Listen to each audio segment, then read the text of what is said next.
Greetings, everyone. I'm glad you joined me to check out this new episode here on Patreon.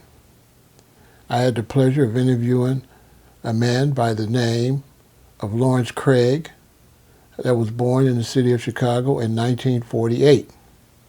When I found out Mr. Craig was born in Chicago in 1948, I was more than excited to interview him because I was born in 1958, and usually you don't know what's going on till at least about the 4th or 5th grade before you even start paying any attention to television or anything like that. So it was the perfect opportunity for me to ask him questions about things that was going on 10 years before I was born, at least 5 to 7 years before I was born.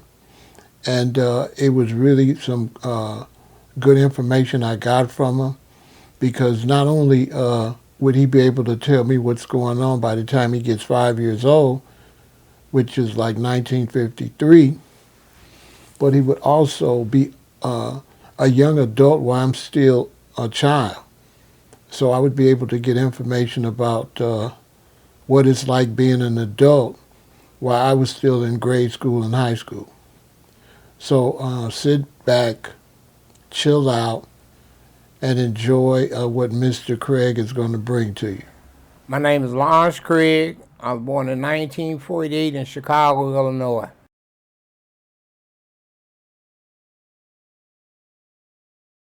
To me it was nice. I was born on 34th in Woodland Park. I lived in Bronzeville all my life. I stayed in Ellis Park, and I lived 3742 Lake Park. So I've been in Brownsville just about all my life. My teenage years, I grew up in 4120 Prairie in the project, one and only project on Prairie. And I stayed there until I left Chicago in 1968, joined the military, spent a year in Vietnam. Came back, got married in 1971, and I left out the project. I moved to 1438 North Cedric over in Old Town, and worked for Oscar Mayer for 18 years until they closed the plant. And then we moved in this 3445 South Roads in 1987. And I think we stayed here 15 years, and I went out west for 17 years and come back to 3445 South Roads. December last year.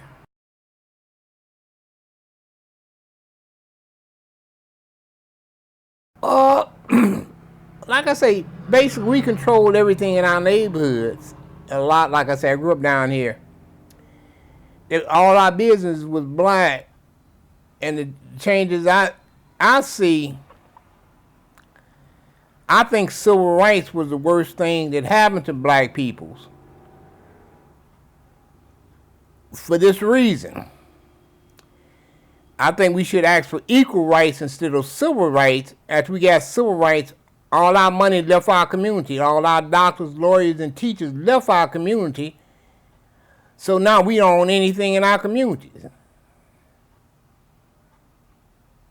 And that's, to me, it seems so unfair. You know, we don't own nothing. Koreans, Indians, own all the business in our community. We don't own nothing but funeral homes and churches.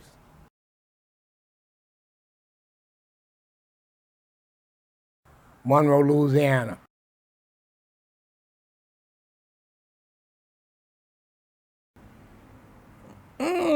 I said we about 12 or so that you could go back to Old Comiskey Park and play ball in that field during the day, but you couldn't get caught out there at night. And we used to go to the amphitheater, like we used to walk from 41st and Prairie to the amphitheater. By the time you hit on the viaduct, you had to run all the way to Halsey because you better not let white folks catch you walking through the neighborhood. And Hyde Park was the same way when I was growing up. So you had to turn at 47th Street and walk up the lakefront to go to the museum. You couldn't walk through Hyde Park.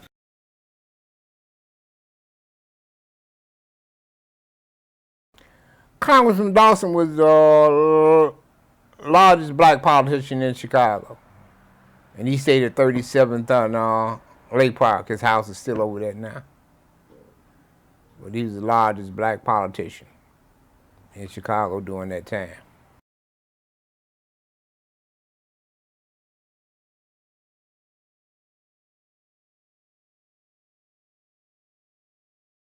To me, I wasn't too engrossed in it because it wasn't about me, and it's something I didn't say I didn't believe in it, but Muslim religion, it wasn't something that I was accustomed to. And the Black Panthers, I heard about them, but like I say, I was more about me. I'll say that. I believe in what they was doing was right, but like I say, I've never been a follower for nobody. I always try to did my thing, whatever, and that's the way I grew up at. Like I said, I was more scared of my mother than I was anybody. So I tell anybody, So I just never been a follower. So yeah.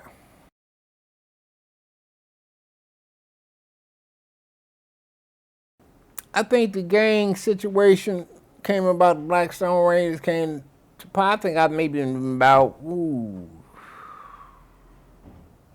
it got prevalent. I think around 60 and 62, 63, they start coming around and what have you. And like I said, I didn't believe in gangs. I was most scared of my mama. I've never been a person that I believed in my family more than I believed in other people in the gang, And I think most gang members, there's no structure in their household, so they try to lean towards something else. But like I said, I was more scared of my mom than anybody on the street, So I never had any problem with gangs. That growing up, that I know a lot of gang members, but I was never forced to join or try to join the gang.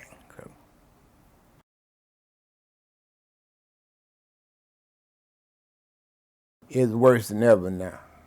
Like I say, back then, if you played ball or did anything, the gangs wouldn't bother you. Now, they don't care who they bother. It doesn't make a difference. Like I said, when I grew up, I went to Stateway, Robert Hill, all out in the garden, all out west, played ball everywhere.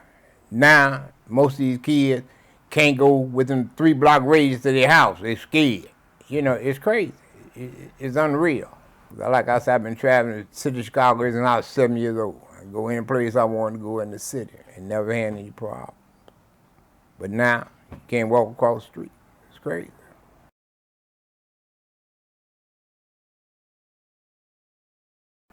Here is a saying you could say,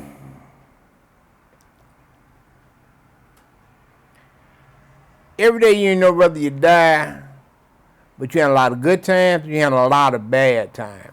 So it's something that if you wasn't there, you couldn't fully understand how messed up it was. That's all I can say. You really couldn't understand. If you wasn't there and seen the things that went on day by day, you couldn't find. Like I say, the closest thing I can tell anybody, the Vietnam, if you ever seen that movie Platoon, and that's basically a real reaction where Vietnam was. Some people fought just about every day, and some didn't see no action, but it was crazy. But it was, like I tell anybody, it was a beautiful country. It was a beautiful country.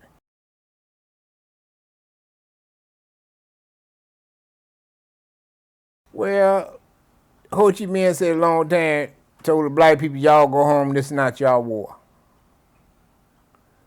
And I'll tell anybody, to me, Vietnam was a form of birth control to kill black folks.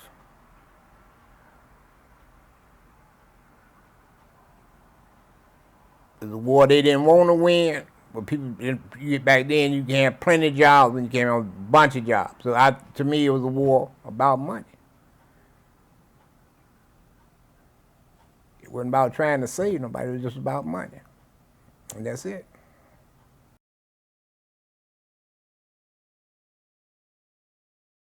Yeah. With Trump in office, I think racism going back to where it was in the 60s.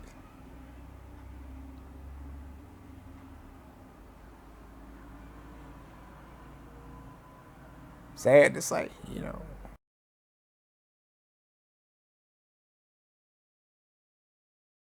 No, like I say, all my teachers, it was money. I went to DuSable. I went to Doolittle across the street when I was a kid. With no whites in our neighborhood, so everything and all our teachers stayed in our neighborhood. Back then, all your doctors, lawyers, basically stayed, and teachers stayed over in Lake Meadows after they built these, and the Rosenwall up on 47. So all your wealth with teachers and lawyers and stuff was right in your neighborhood. No, we just school.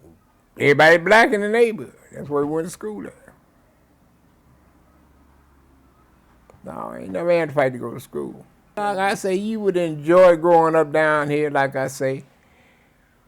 We had the old streetcar barn, used to be on 38th and Cottage Grove. Now, after the streetcar barn left, they put an A&P in there, and it was Dale Farms. And we had five or six shows in this area from 39 Oakwood to 35th State. You had Lewis was right down the street just before you got to Michigan on 35th. The State was right around the corner.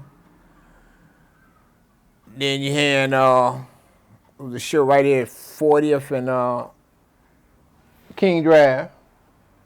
Then we had the Met and the Regal on 47, 46 and 47, and we had the Oakland on 39 Oakwood. So we had everything in our neighborhood. We didn't have to go out our neighborhood to get anything. All the restaurants and what have you. We went downtown or what we call Jewtown just for a Sunday visit, but you didn't have to go out your neighborhood to buy nothing. You could buy anything from here to 63rd Street, not really going out your neighborhood. Now, you got to go downtown or out in the suburbs to go shopping, which is crazy to me.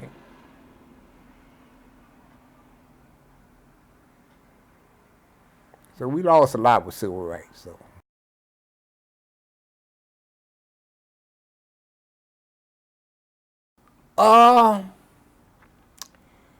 To do better for their families. Neighborhoods they wanted to go to, couldn't get to, they got a chance to go here. Out of Markham, over west, they could buy in any community they wanted to buy in. So if you had money, I guess they figured, well, I'm gonna stay down here with all the poor people. So our wealth left our community. Didn't nobody stay.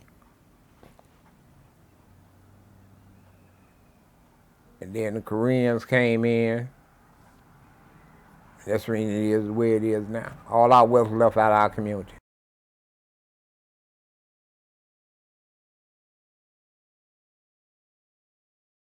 Beautiful. You know, we had the Regal where the stage shows go. Everybody at Motown came to the Regal. You go see Marvin Gaye, Tammy Terrell, OJ's and all for $1.85.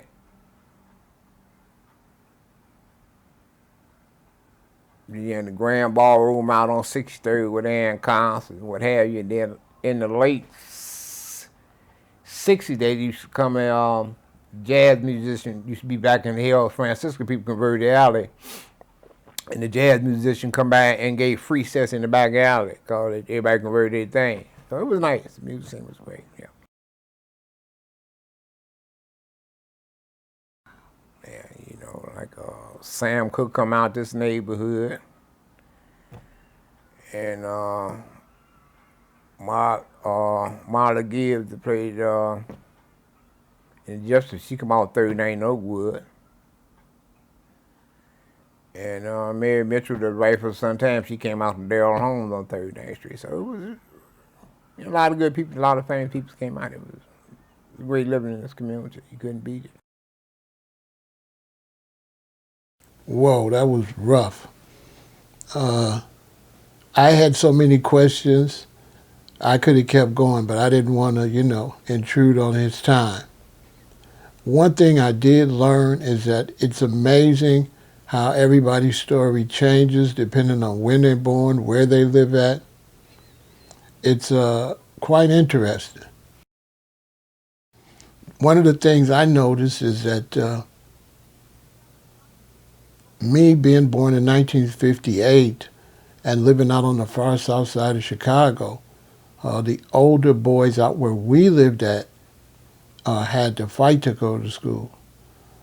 And so I found that interesting that those neighborhoods were neighborhoods that were really close to white neighborhoods, although the neighborhoods were black. And so that's another interesting thing. People think that black people moved into white neighborhoods when many times they moved to the border of where the black neighborhoods ended and the white neighborhoods started. And so I think I'm going to have to talk about that because I found that very interesting. And I found his comments about the civil rights movement very interesting. So I hope you all enjoyed that. There'll be a lot more great interviews coming. And make sure you tell everybody to come over here and become a Patreon. And make sure you stay in contact because I will need your mailing information so that I can send you all your great trinkets and novelties and T-shirts and gloves and skull caps and all that type of thing. So I'm glad you can join me. Thanks a lot for your support.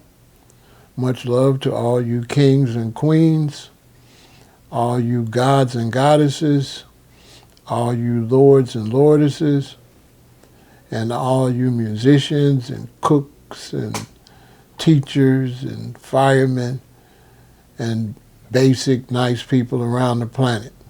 Stay strong and remember, Sunrise used to always say, space is the place.